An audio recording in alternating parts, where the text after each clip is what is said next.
Hello to the future. My name is Gabriel Saint. I'm a writer, artist, director working out of Los Angeles, California. I'm here with Derrick and we're in conversation with Dungeon Master Tauzy. What's up, everybody? Hello, thanks for having me. Yeah, you want to introduce yourself maybe a little bit more? Absolutely. My name is DM Tauzy. I started being, I've been dungeon mastering for 30 years now. But I went pro about the year 2000, mid 2000. So I've been doing that for almost 5 years now. Going pro, being a pro Dungeon Master. That's right, man. Yeah, That's very cool. yeah, it's wild. So now I'm doing that about 6 days a week. So if you're interested in playing D&D, if you've heard about it or you think you might like it, let me know. Find me on Discord, DM Tauzy, DMTAUZY. D&D man. That's right. Is there like a link tree where everybody can visit all of your stuff? Yes, if you go to the Twitch stream, go to Twitch at DM Tauzy Presents, you'll find a link tree for all of our sites. Yeah, you could probably put some of these links in the chat or in the Discord if Yes. And if you can't, in our Discord or whatever Discord you're in. if you can, go to my Twitch and give me a follow. Give me a sub if you can. You get a free sub with your Amazon account, so give me a free sub. Be great. Well, he's already shopping. I'm already doing it, man. My job. Hi, Rose. Spit it out. Thanks for showing up. I hope you're having a wonderful day out there in Texas. We have Rose, Utadia, and Tim. We got a full chat room here today. Excellent. What's up, Reflated? So we were talking about Derrick's puppeteering. Yeah. And That's the best. He had a What kind of puppets Jim Henson. What kind of puppets? Hand puppets? no marionettes. Yeah, all hand puppets. And it's just ever since I stopped improving, it's just been coming out of my. Improvising, but that's okay. What did I say? You said improving. Oh, okay. I'm sorry. I say that all the time. It's just bullshit. Okay. Sorry. Cool. Well, if you What do you also do skits and not sketches? if calls for it, sure. If the situation arises, I'll skit. It's usually just dynamicism, and then Squeaky used the word called interactable. Yeah. Yeah, and now we just got hit with the improving.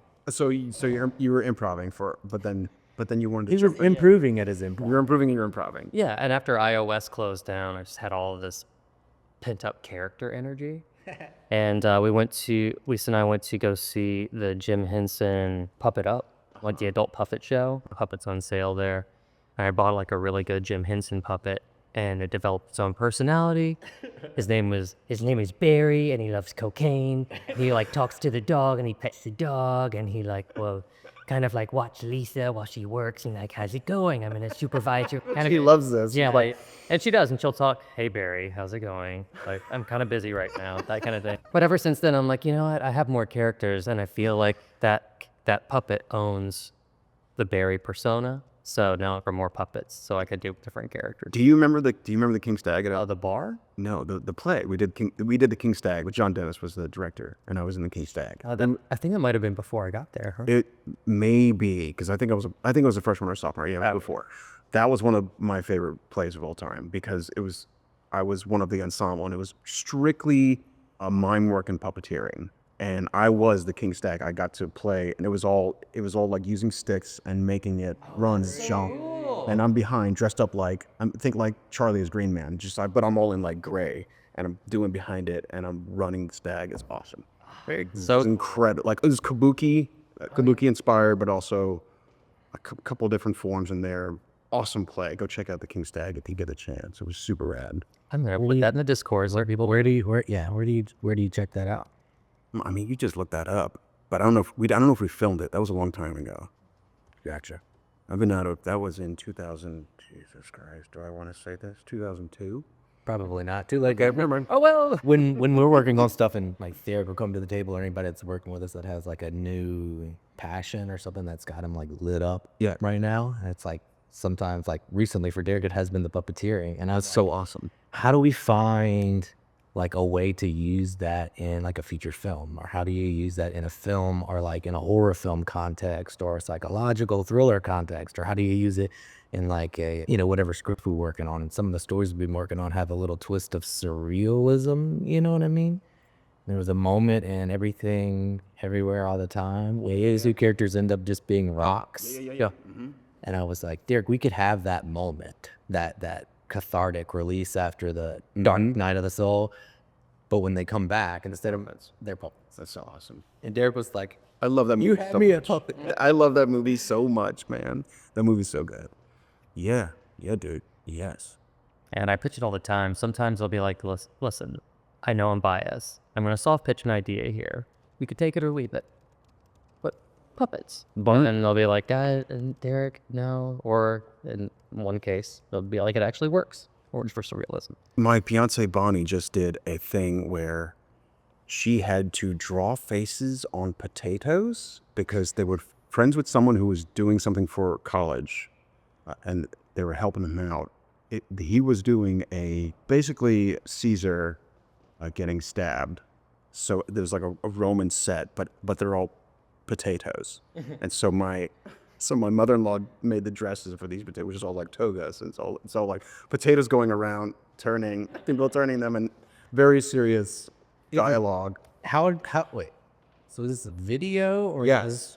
is it like multiple people puppeting potatoes? Is it stop motion potatoes? I think they use a lot of tracks. So imagine you like put a track through this groove right here, and so the potato will be moving, but they'd make it hop up and down. That's intense.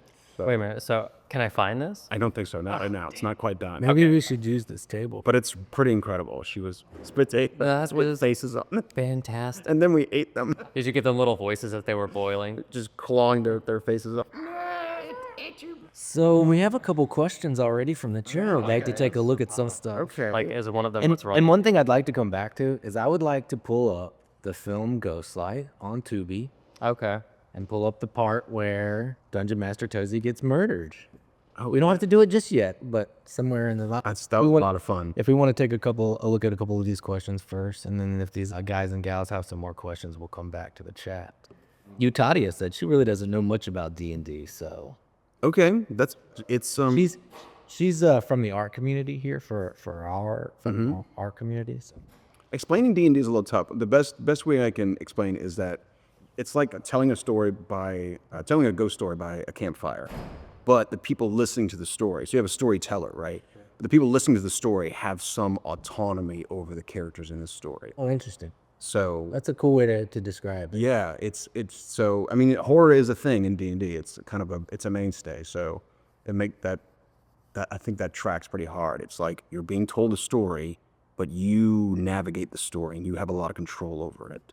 Very cool. So people that are at the table listening to the story Yeah, are the characters yeah, in the story that you're telling. yeah. And it's not storytelling is kind of a weird. I would say story guiding. Like I'm guiding a story, but I don't really. I know the structure of it. Maybe like you're directing. Yeah, story director. But I don't exactly know how we're gonna get there. I know the beginning. I know something of the end. But depending on what you do, depends on where that track's gonna go. And how we get there. Cool. Yeah. One of the things I try to talk about on the channel is like how there's so many different art forms and mediums, but like when you break everything down to like intention and motivation, like everything's the same thing. Totally. You know what I mean? Like D&D, filmmaking, gaming, literature, like there's so many things that are all built in the same, like being inspired, having intention, telling a story, guiding an audience, you know what I mean? Self-expression. Yeah. Like, you know, and between you as a storyteller, your self-expression, but also the people around the table are also expressing themselves as well through the process. Right. You know. I had someone who was into fantasy football, and he was like making fun of D&D, and I was like, let me explain what you do. Yeah. You put together adventuring parties from all these different football teams into a fantasy team that doesn't exist, and then you calculate points that they make from their adventures in these sports games, and then you see if you win in the end. So it's all very similar. Yeah. I have two questions. One, is D&D monetizable like a fantasy football league like that? I guess you That's could a very cool idea. You could only. I guess you could always do your own personal bets. Gambling has been pretty legal through apps recently. The thing is, like, it would be tough. I mean, there is a thing called Adventurers League, which is basically like the official Adventurers League in D&D. Like, you can create characters and go play with DMs who have to abide by certain rule structures because they're under they're under like the code of not Hasbro and Wizards of the Coast, but sort of. It's basically a conglomerate where they all agree to a certain rule set. So if you're doing that, you're playing like the official Adventurers League. But I imagine they don't want. So big D&D could come down on you for monetizing it in the wrong. They probably could, yeah. If you were doing that, yes. But what I'm doing is I'm kind of like I'm using D&D 5e as a rule set, but it's really like DM Tauzy game because I have my own house rules and themed. it's my own thing, right? Like you're playing my game. And my follow-up question actually comes from one of our last guests who is an online Twitch streamer. And also we've been talking a lot about just game development at the table in general. And there was this idea of gamers or game developers need to plan for having gamers try to specifically rebel against the set path that the game appears to be headed down. Yeah. Like there always seems to be the gamer is like, I know like the arrow's pointing this direction, but I want to go check behind the waterfall and just and like push the boundaries. And so whenever you're coming up with a campaign, do you have that in your back pocket? Like, I would love them to do this. They're most likely not. So I need to look out for. I would say yes and no. Like there are certain things that are just like, there's a hard no. Like if you have any of my big campaigns where there's a huge map of the area, like a huge map of the world, like there are edges to that map. And if someone's like, well, what's off the map? I have to say like, hey man, spend a lot of time on this map. Yeah. I need you to stay within the boundaries of this map. But like within the world itself, you know, yes, you're encouraged to say yes as much as you can as a DM, because that's going to happen almost every time. They're going to try and figure out some weird solution to whatever problem they have. I just thought that was a really interesting insight into human nature. Like, hey, let's all agree to play a game. And then there's always going to be an element of, let's fucking Screw it up. Yeah. Yeah, totally. Yeah. Yeah. So here's a really heavy question from my perspective. Rose says, what is your favorite class to play as? And do you have a certain character you absolutely had to change? Character I had to change. What does that mean? I don't know. I think Character I had to change. She might mean class I had to change. maybe so. I don't know. What was the favorite? My favorite class to play is either, if I had to choose, I would say, I would say wizard. I would say wizard or rogue. Probably wizard. The more I play, the more I'd have to say wizard. Because the thing with wizard is they're smart. They have to have a high intelligence score. So it's a natural justification for me knowing about all the monsters because I'm a DM. I've been doing this a long time, so I know like a lot of the stats. So it's a nice like in-game justification for me to know stuff. You're like, I know all this stuff in this game. I'm playing wizard class. Yeah. That's how it goes. So wizards, and it's just fun. It's just fun to cast spells. Another one Rose is saying is like, when it comes to making a character, do you wing it or do you give yourself time to create a character? Creating character in D&D 5e is one of the easiest things in the world. You can just I can crank that out in 2 minutes. You just make a character, just do it. A lot of people focus on like backstory and like you need all this like moments before with the character. Get rid of that. You need Just like, randomizing characters? you can randomize it and then like start with a short paragraph about who you are, why you're doing this. So where were you? What was your job before you did this? And then just go. You'll figure out more of your backstory while you play. So every campaign, you're a different character. Yeah. So you never carry a character through multiple campaigns? You can. The thing is, like the D&D, this is not every TTRPG, but D&D has a level 1 through level 20 system where you level up, you get stronger. So, if you go to, most campaigns end around level 12, honestly. If you go to level 12, you could start a new campaign as long as it's a level 12 through 20, or you can just start at level 1 again if you love that character and be a different version of that character in a different multiverse or whatever, however you want to justify it. But yeah. Gotcha. I remember whenever I was a guest on your campaign and an interloper. Yeah. And Tozan called me up and said, we come play. And I was like, I haven't played in a long time and I don't have any characters ready. And he's like, I've got you. And I think we had a 5-minute phone call. Yeah. And you pitched me some ideas and you kind of created a character based off of like my personality and sensibility at the time. Yeah. I was like, I don't want to be like a big hulking warrior. I want to be able to improv. I want to be able to make puppets. Big puppets. And you were like, okay, you're a bard, you're a storyteller. And I was like a little rabbit, Yeah. Your hair gone. They're the best. and I had a great time. Yeah. Yeah. Yeah. Honestly, if you're having trouble making characters, I would say that like create something closer to yourself. Some people have a thing where they attach to like, they want to create an Iron Man type. So there's a way to do that in the game. You can create an artificer and be an Iron Man. You can have someone with power armor. Some people are like, oh, I love Conan. Like, you can make a Conan easily. Just make a barbarian, strip him down naked, get him real buff. Yeah. Give him a broadsword. Give him a let him go broad. hand. Yeah, exactly. Some people attach to things in fantasy. Some people approach it in different ways. So, just it's easy. Making characters easy. It's never been easier. Yeah. Okay, so we have plenty of questions here. What is your favorite memory as a dungeon master or a player, or something you could think of? My favorite memory? It's like a big memory, maybe? Oh my God, I have so many. I mean, usually it revolves around my characters my players doing something insane. A lot of them is like inside jokes. Describing what happens in D&D is like, it's like telling someone your dream where you're like, shut up, man. I don't want to hear about your stupid dream. I mean, a lot of things feel like that. You Yeah. know what I mean? It's like, when people are like interviewing actors or artists, they're like, nobody wants to hear about that stink. This is the place we talk about it. Yeah, okay. You know what I mean? I would say, man, I think one of my favorite moments was this ending to a campaign where all the players are just rolling terribly. It's an ending to my Azure Sky campaign. Azure Sky is like my flagship campaign. It's my big one. And they were getting to the end and they just kept rolling nat ones, which is the worst. It's bad. Right. And so they had to change. They had to modify what they were doing.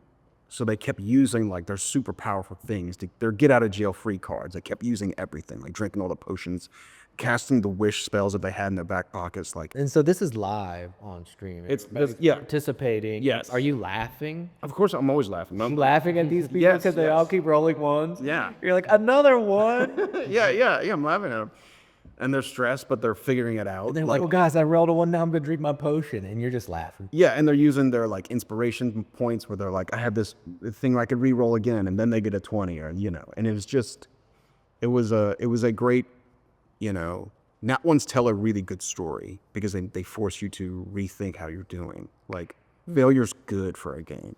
It really changes. Yeah, conflict is good for a story. Yeah. You know what I mean? Any kind of like bump in the road or character flaw. Because like a perfect person with a perfect story is not very fun to watch, much less interact with. Well, to tie it back to that fantasy football analogy, I mean, to me, rolling a bunch of nat ones only to finally succeed in the end is essentially the same story structure as every great sports story ever told. Yeah. Like Rudy, the first thing like, how many times can you beat this guy down before they finally just let him onto the field?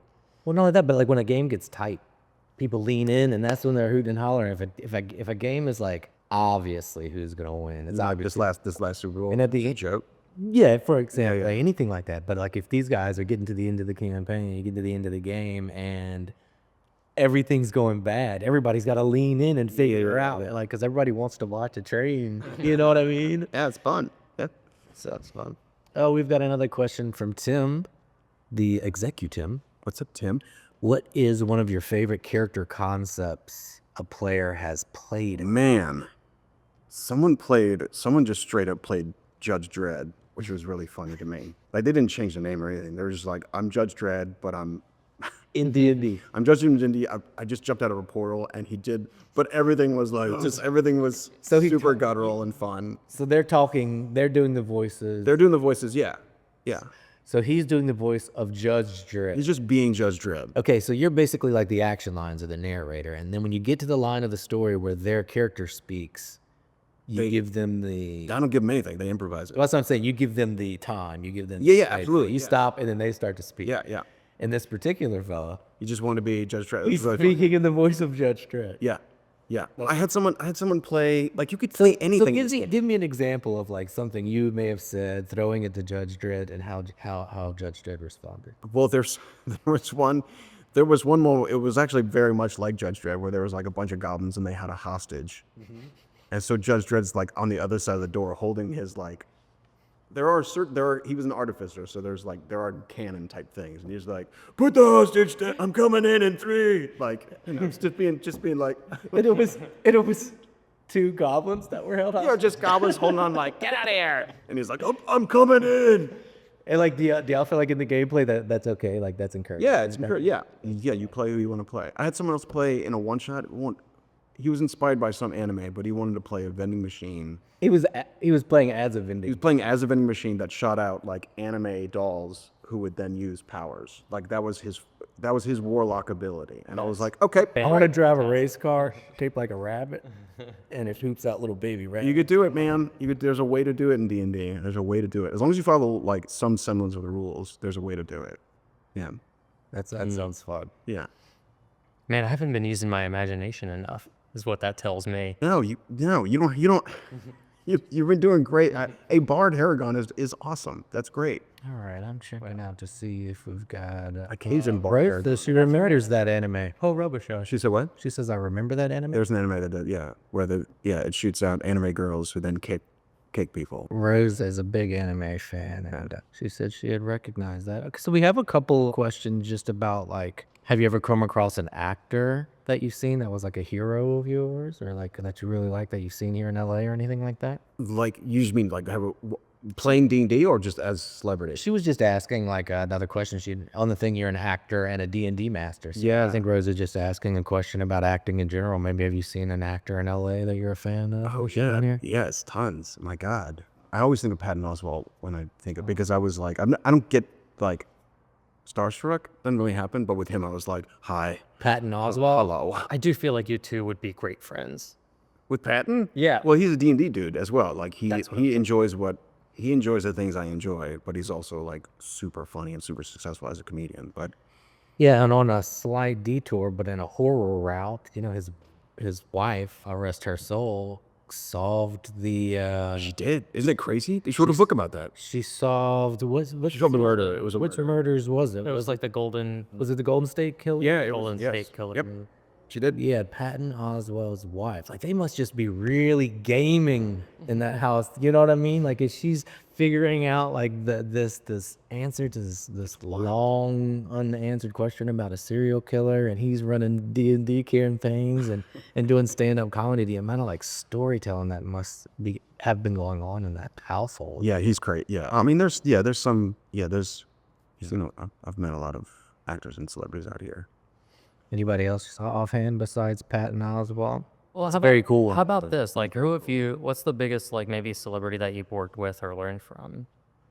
Because you've been on. I was in a recording booth. I was in a recording booth with William Shatner one time. That's pretty cool. Yeah. We did. That's pretty cool. There was an animated series that I helped write, and so I was in a production company with him involved, and it just so happened that I got to be the character voicer. Like I got to be the. Is that the Tom? Doesn't just so No, happen. Oh, okay. Doesn't just have happened. I'm sure you had. I mean, talented yes. audition to do this voice. So let's go back. You said you were part of a animation or anime. It was for a short-lived animation that I wrote for, Uh-huh. and then he did voices for the. So tell me a protagonists. bit about writing on this animation and. It was for this like space sci-fi series. So you could see It is not. It never saw the light of day, as many things don't doing in Los Angeles. don't see the light of day.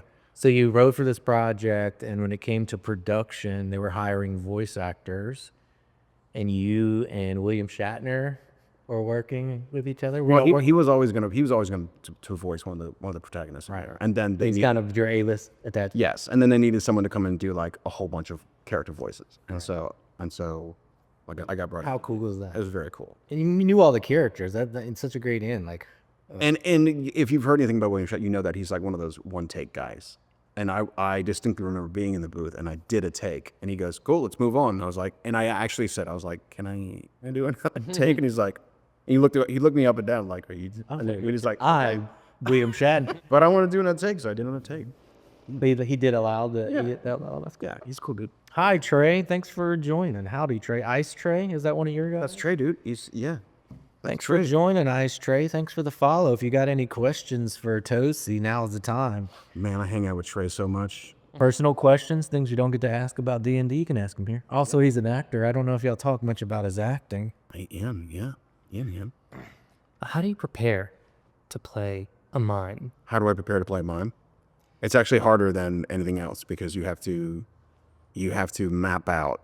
It's like a mapping sequence. You have to map out all the things you're going to do, and then you have to be open to change because it's probably going to change depending on like what you're doing. So let's take a step back. Yeah. Why are you asking him about, you know what I mean? For the audience, like explain. I've been a mime for a number of things. I had a lot of I had a lot of clown school training in LSU at LSU. Okay, clown school training. You guys are just blowing through that. I think you need to explain. It wasn't like Because clowning, from a theater perspective, is not what people think of. it is not. It is not. So if you just say clown school, Right. you explain them. Right. At LSU, I was in a version of A Christmas Carol it was a comedic art version of Christmas Carol. So it was very physical, very fun, a lot of different skills. So I learned how to juggle. I learned how to use handbells. I learned how to do front hand springs and back hand springs, and then also mime and clown in a span of about 3 weeks. It was insane. So I still know how to juggle, because that doesn't leave you. You just always know how to juggle. Back handsprings? Like I could probably do a front hand. Don't have a back. Or sorry, we won't. It's definitely not a bad guy. I can juggle. Give me something to juggle.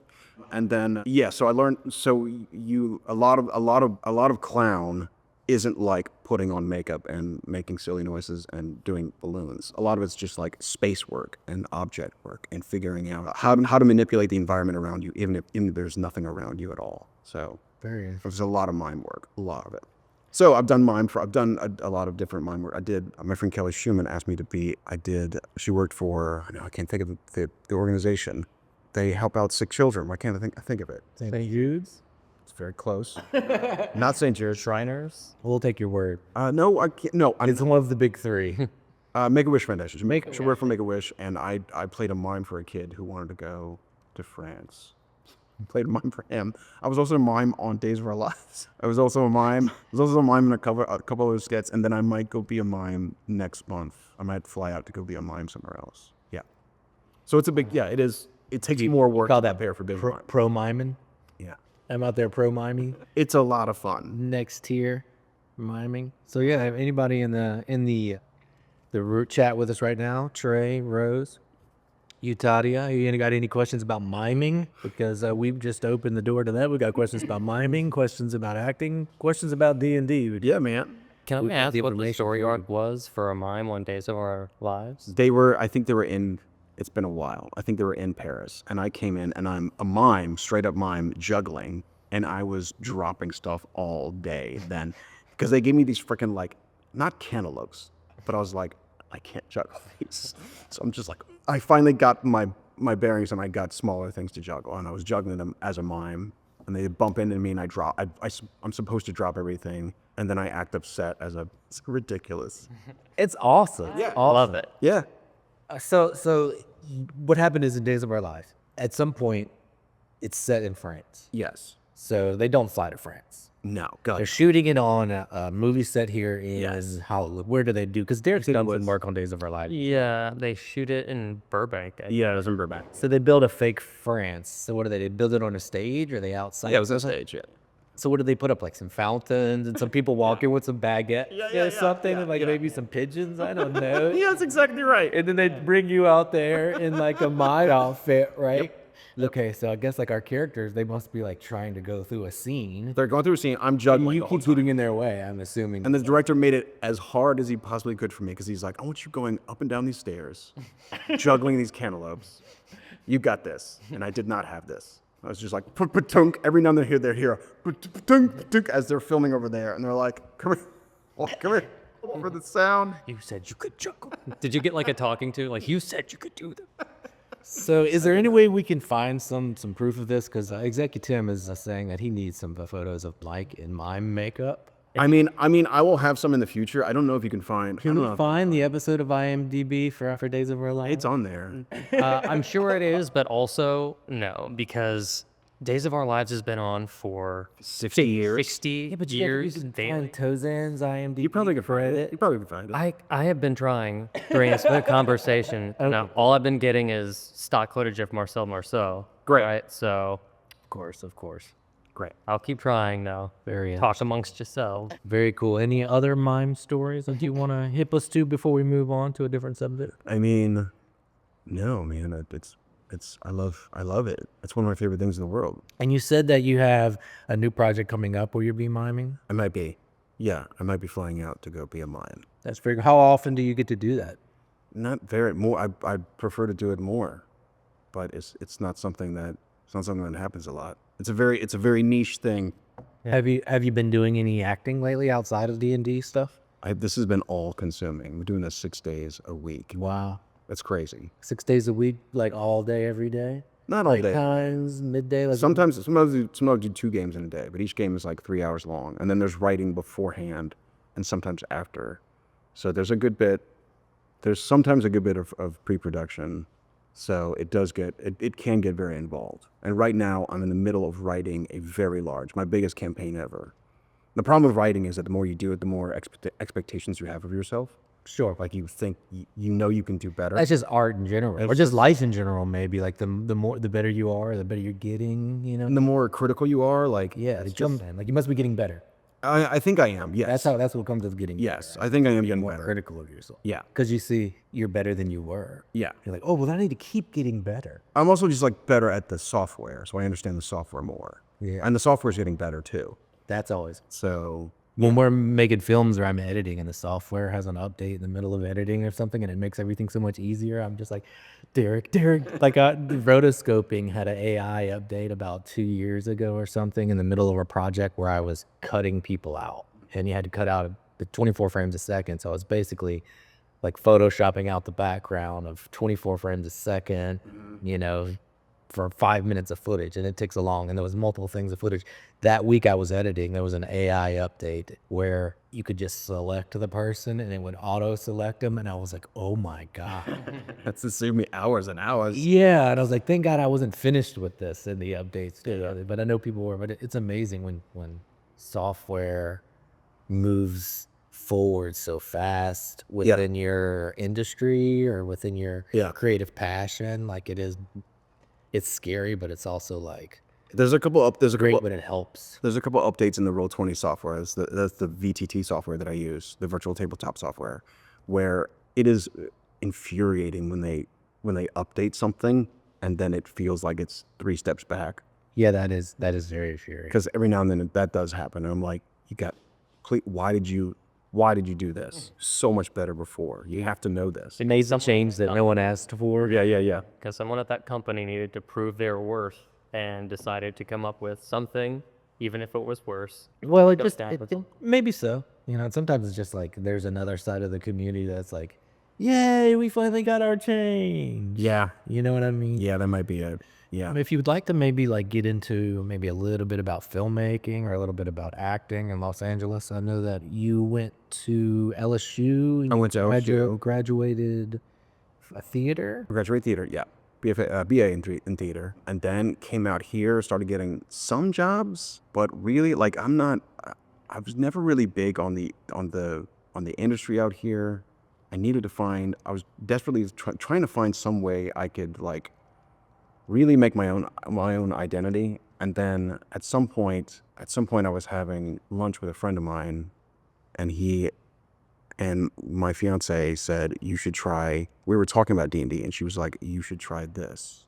I was like, that's insane. You can't make money at being a dungeon master. So you were doing D&D stuff prior to that, and she was just like saying, hey, you're so passionate about this. This is something you should pursue a little more seriously. Yeah. That's the same exact thing Squeaka told us last week. She said she was trying to playing games, and she has a personality, and she was looking at, and her parents and her friends and a bunch of people were like, just do what you want to do. Yeah, like you're playing games and your family's supportive of it, but it was the same thing where it was like somebody around you was like, you're passionate about this already. Find a way to turn it into your thing. And I've been doing this longer than I've been an actor. I've been a dungeon master since I was 12 years old. So it's something that's kind of always been inside me. I just never knew that you could. Never knew you could. I guess it really took COVID, because when COVID happened, like So many people just learned about themselves. couldn't do anything. So I was like, why don't I do really what I really love? And so I picked dungeon mastering. So you just hate acting now. I don't hang out. No, God, no. I act every day, but it really dungeon is acting. It is acting every day. I'm performing every single day. That's what I was gonna say. It just seemed like such a perfect fit for you that, you know, some of those things that they seem obvious in retrospect. Like, to me, I was like, I want everybody to know that Mike Tozan is the Wayne Gretzky of Dungeon Mastering. Because of the amount, every campaign is so fun. Two, you have a slew of voices and ideas for all of your characters, and all of like your normal, natural comedic sensibility and charm goes into the game and the way in which you tell the story, and it's like so compelling, and it's fun and addicting, and there's a really great possibility that I might not have responded to D&D or these kind of RPGs if I hadn't had like my first experience like playing with you know, somebody who was taking it super seriously and was all about the math, and would get, if somebody were to get frustrated that somebody were to try and push the boundaries or make their character a janitor who wraps themselves in meat or something like that. Is that something that happened? Yeah, that was something that happened in LSU. And I remember, I mean, it tracks. yeah. It could have like ruined the experience. Like, oh well, this was what I expect. I didn't feel like I belonged. It feels like whenever you narrate a campaign, anybody can pop in and everybody has a sense of belonging, and like That's what it's all about, man. That's what it's all about. My favorite thing about D&D is like it is a group game. It is totally a group game, and so like, you know, there's a lot of like action movies that where it's just like one dude who goes and he challenges the beast or the dragon.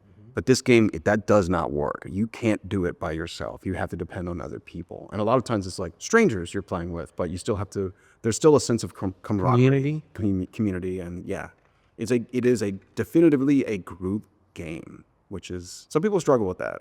Some people struggle, they think it's like all about, they try to hog spotlight or they try to make it all about themselves. But that's I usually just don't play with those people. I try to find players who are into it. So speaking of theater, and I was trying to make a pivot to film so I could pull up your your murder scene. So speaking of being an actor, I have a movie here where you were murdered in a theater.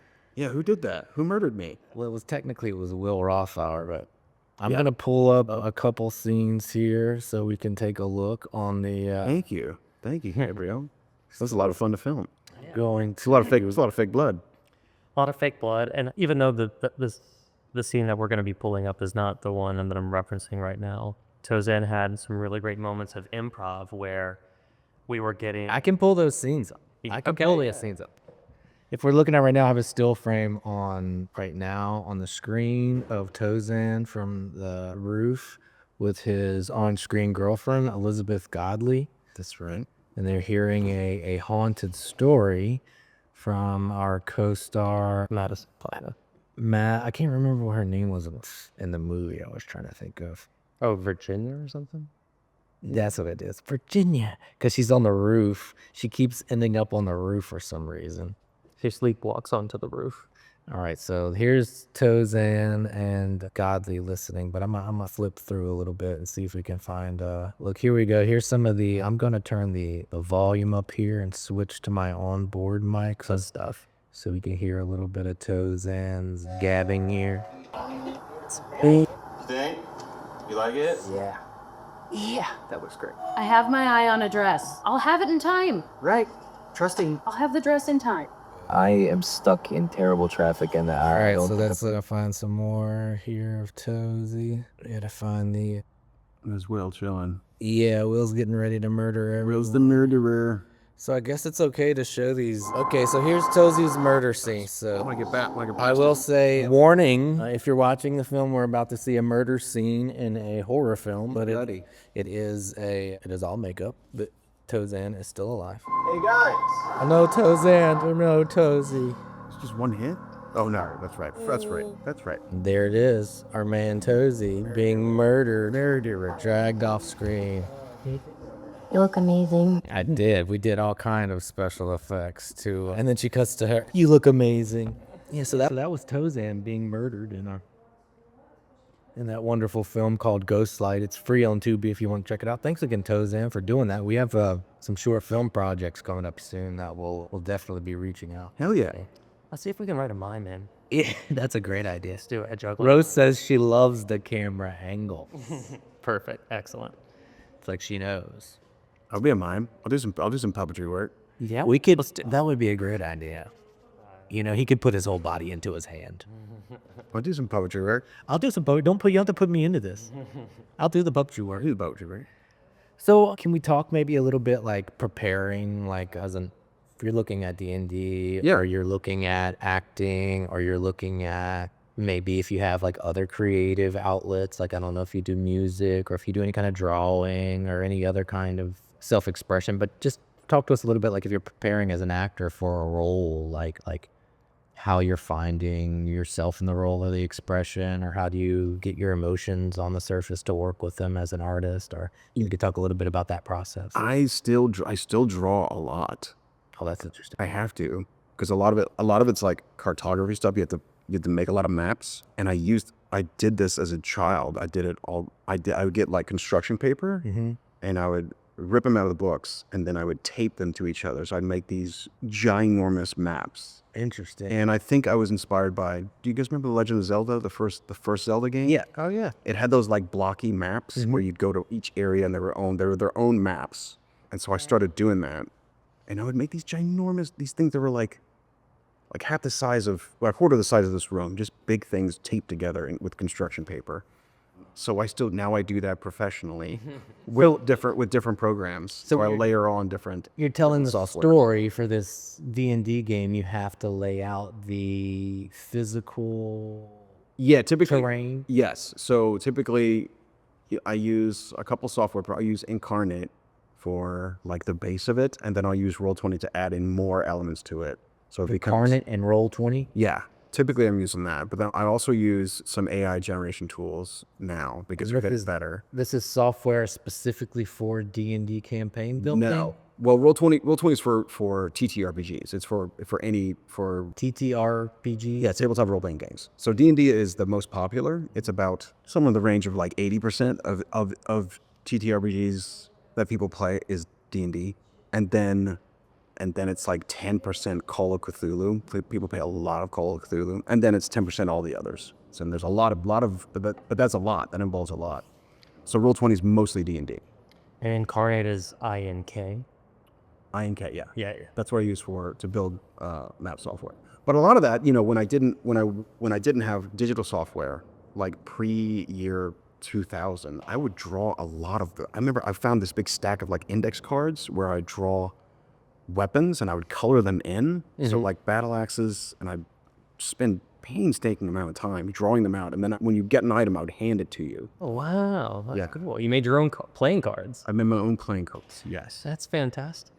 So something I like to get into and touch on a little bit here is like there's some of it where you're saying like D&D is like this thing you're doing, it's this campaign, it's this job, but also it's something that you were kind of using as self-expression before you were even playing D&D. It's like all these things that you're doing in D&D, drawing these maps, being able to use your miming, your clowning, and your theater abilities. All these are ways that you're kind of expressing yourself and have been naturally drawn to these things, these self-expression, Yeah. these forms of self-expression. And somehow they've all culminated for you in this. It's also math. I have to go back to the ghost telling story. If you're a ghost storyteller around a campfire, and players have some autonomy over it, there's also an element of math to it. So if you have to have you have to enjoy on some level basic math. And you're into math. Yeah. So like if you were to do like a, those picture where you get a whole bunch of D&D players and like you kind of put together their faces and see what they look like, you're probably going to get like a male Texas engineer, because that's typically who plays D&D, are people who have some appreciation for math and have like an independent streak, or there's a lot of like personality matrix where it comes down to you enjoy math, you like to fiddle with things, but you have a very, very powerful imagination. Right. And So you so- got to be both kind of left brain and right brain. Yeah. Kind of be kind of analytical, but also creative. Yeah, and apparently a lot of those people hang out in Texas because a lot of my players are from Texas. Just a big state. A lot. It is also just the United States. It's also in it's just- Texas. You know what I mean? Just like percentage wise. Apparently East You're Texas- either in California or Texas. Yeah, it's true. It's true. Apparently, just East Texas though, like the west of Texas, is significantly less populous. Yeah, there's just, Just less 'cause of- people there. yeah, yeah. Very interesting. Very interesting. But so you've always kind of had a thing for math? Yeah, I think so. I've always been a lot better. I've always been a lot better at it, especially at school. Oh, I gotcha. It's not something that you necessarily were drawn to, but you just got I think it was just it came to you just naturally. came naturally. Yeah, and I think players have most players, I would say, have a natural like draw to it, to enjoying the simple math of it. Gotcha. Yeah, because it's not terribly difficult. It's just I guess I did. There's some things I didn't even anticipate the fact that there was like a math element to it. yeah, right, yeah, yeah. Just like simple math puzzles, nothing crazy. I'd be interested to see how Gabe does playing. Have you ever played D&D before? I have not ever played D&D, but maybe we should do a campaign. Yeah. I mean, you should jump in. I got one shots all the time. I'll have to All the find time. it. I can have to figure out how I can hop in and stream it. The guys would love it.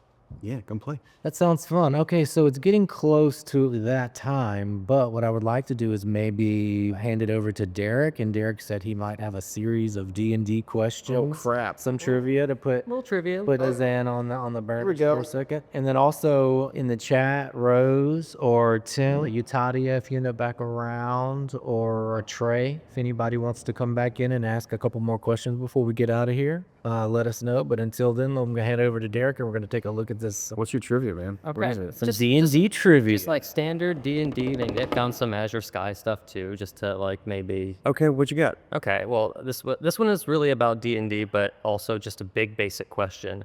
Do you know the probability of rolling a natural 20 on a standard D20 die? That's 5%. What are we doing here? Okay, all right. Oh, wait. Hold up. No problem. No hesitation. No. Slow down. For the audience at home, please ask the question again slowly so we can all hear what's going on. This is basic. I love it. Okay, well, we start that way. What is the probability of rolling a natural 20 on a standard D20 die? It's 5%. Yes. Yeah. Because it's a 120. Oh, perfect. I love it. Great, Yeah, great. it's good. How many failed 5% was the answer. 5% is the answer. 5% is the answer. Yeah. How many failed death saving throws? 3. Wait, Okay. wait, hold up. What was the full question? Result in a character's permanent death. 3. Okay. So you have some No, I'm loving this. novice level questions. Okay. Well, You might have to give him a second to ask some more difficult. I'll step it up. I'll step it up. Okay, will you? Yeah. Okay. This is about Forgotten Realms. Okay. What is the name of the most famous mage Elminster. in the Forgotten Realms Elminster.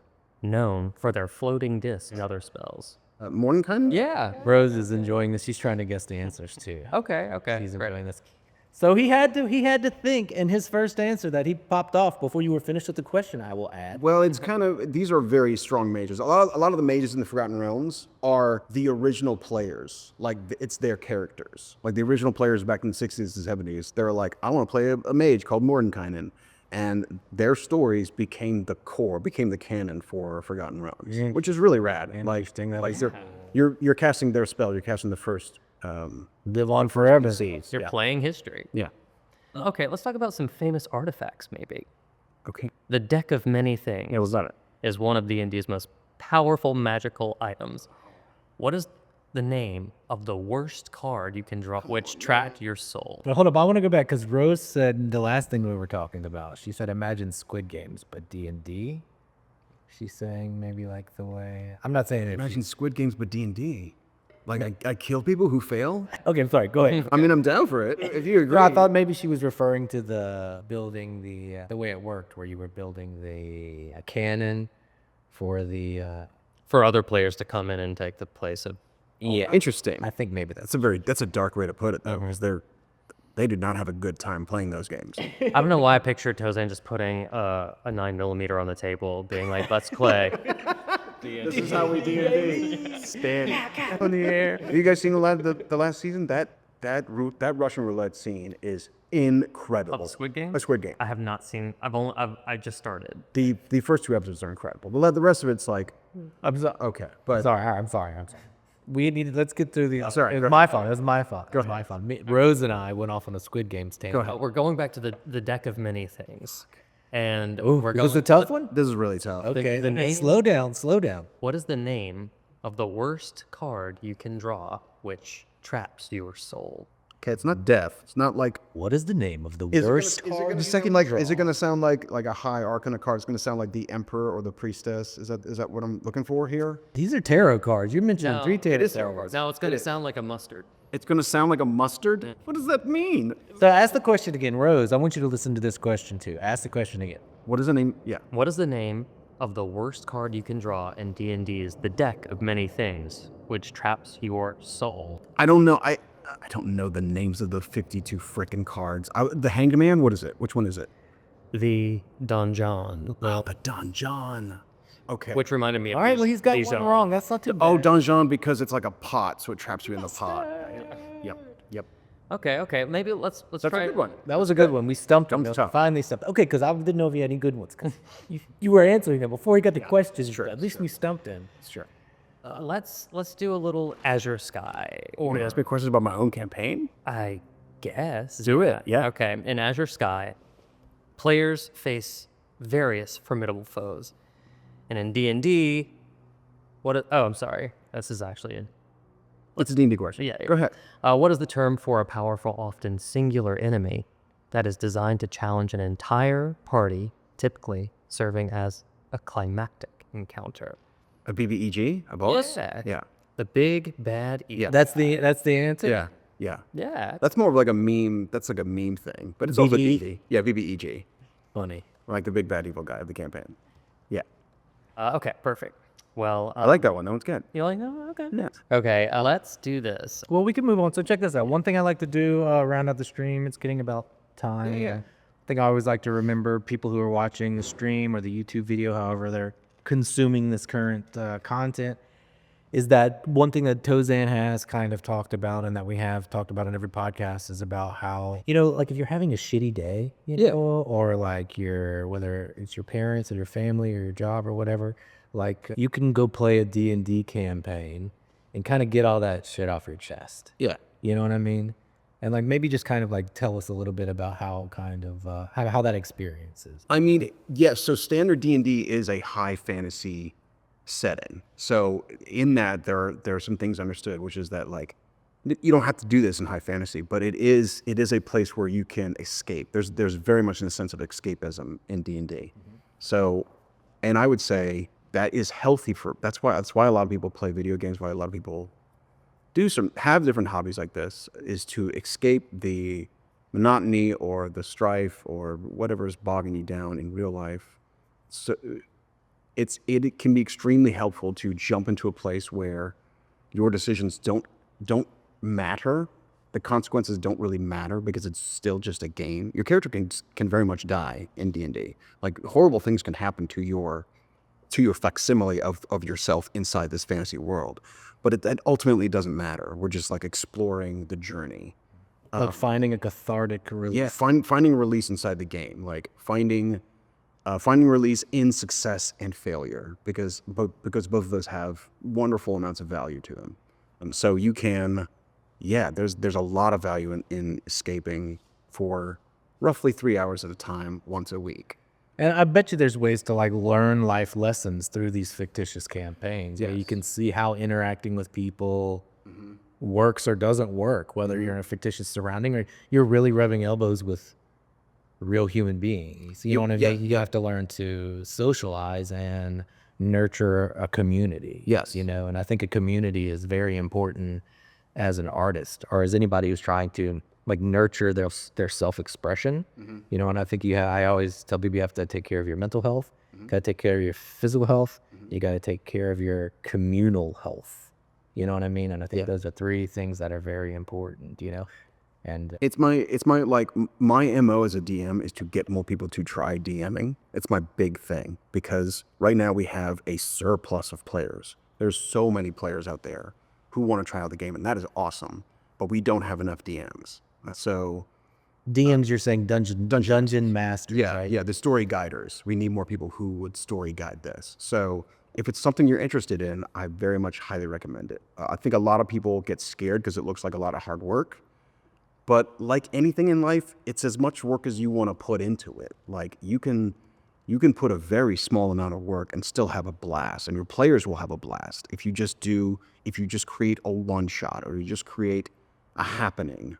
Create 3 rooms that have interesting things in them, and then you can expound from there. Maybe work from a inside out, as opposed to like build a world and create everything in it. Don't do that. That's too much. Instead, build a hut, build a room, and then expand from there. You'll have a much easier time.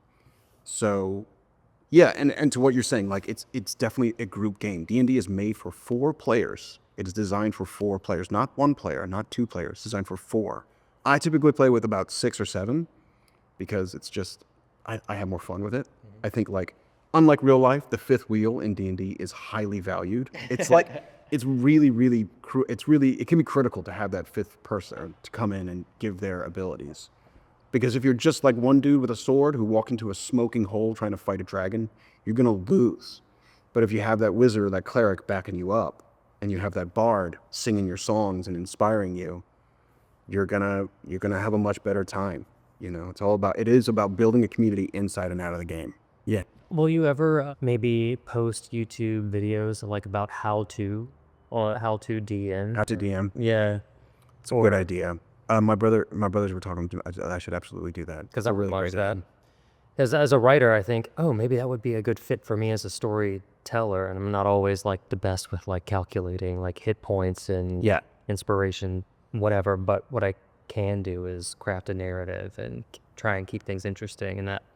I don't know if I can do it, but I will say it certainly like appeals to my sensibility. That's a really good idea. That's a great idea. I can talk to some people and start and maybe get the very basics of being a DM, because I think people are scared by things that are justifiable fears, but they don't need but very easy, but justifiable fears that are easy to tackle, that I think are tackleable. Yeah. Yeah.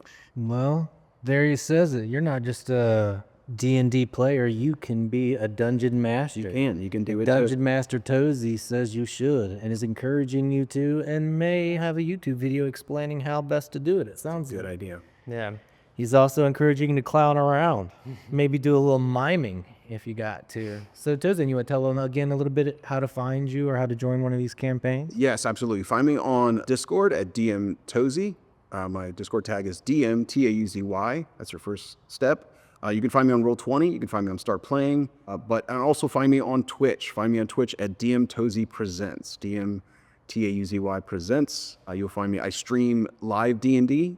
We stream video games. We stream. Some of my players are now streaming on my Twitch. So come watch that. They're playing Baldur's Gate. We're playing Minecraft. We play all sorts of games. And then we also stream. We stream remote D&D. We'll stream like Zoom D&D.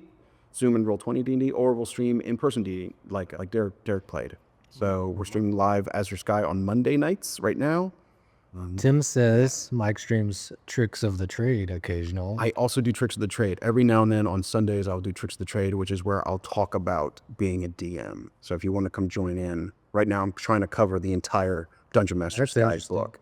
Like some behind the scenes on how to put it together. Maybe that's what you need to check out. Yeah. Right? Yeah. It'd be a lot of fun.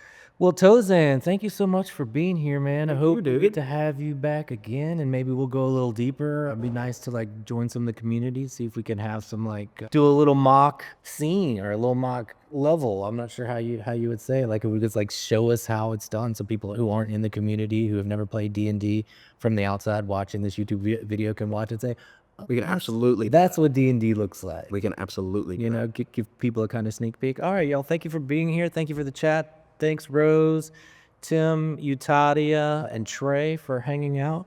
And like I was alluding to earlier, if you had a bad day, a bad week, you're dealing with personal problems within yourself or any kind of conflict, I want you to remember that you can take all that negative energy and put it into a D&D campaign. Create a character, write a book, write a film, make a movie, make a film about a guy getting murdered if you want. But what I'm encouraging you to do is to not take it out on yourself, but to take it out on art instead. Ooh, I love that.